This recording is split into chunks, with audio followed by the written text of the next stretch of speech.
Hi guys! For today's video, chicken curry naman ang lulutuin natin. Isang classic Pinoy ulam na creamy sa gata at madali lang lutuin. Kaya ano pang hinihintay nyo? Wala nang patumpik-tumpik pa, simulan na natin.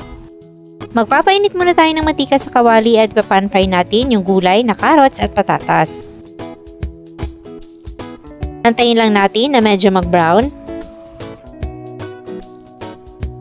Then hanguin na natin sa kawali at iset aside. At sunod na natin igisa itong sibuyas.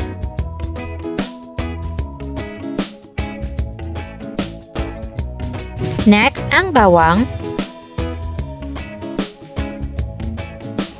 At isunod na natin yung 1/2 kilo ng manok. Kahit anong parte ay pwede nyong gamitin. Tapos, igisa natin to kasama yung mga aromatics. Hayaan lang muna natin ng ilang minuto sa kawali hanggang sa mag-brown yung manok. Tapos, baliktarin natin para yung kabilang side naman yung mag-brown.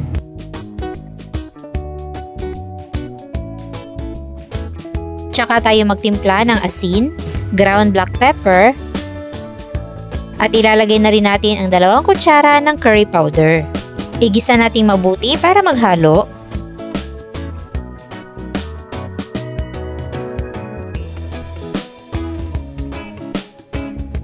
Then maglalagay tayo ng 2 cups ng ikalawang piga ng gata.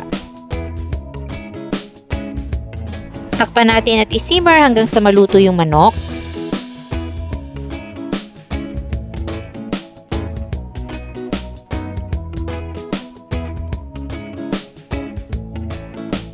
At kapag ganito malapit na maluto, ilalagay na natin ang carrots at patatas para sabay na silang maluto ng manok. Then isimmer lang ito ng 5 minuto.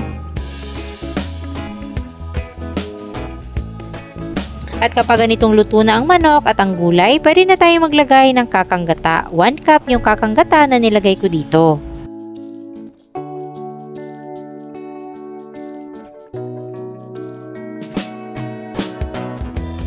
Simmer na lang natin to hanggang sa mag-reduce ng bahagya yung kanyang sabaw. Pwede na rin kayo mag-adjust dito ng timpla. At kapag okay na, ilalagay na natin ang green at red bell peppers at itong siling haba.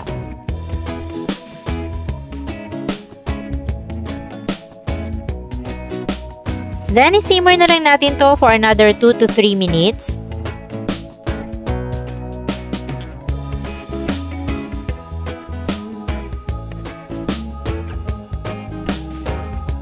At ayan, ready na ang ating coconut creamy na chicken curry.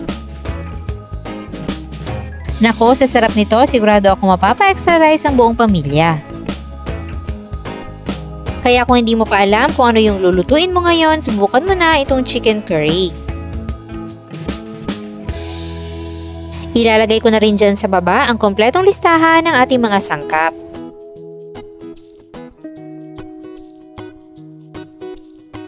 At sana'y nagustuhan nyo ang ating curry recipe for today. Enjoy!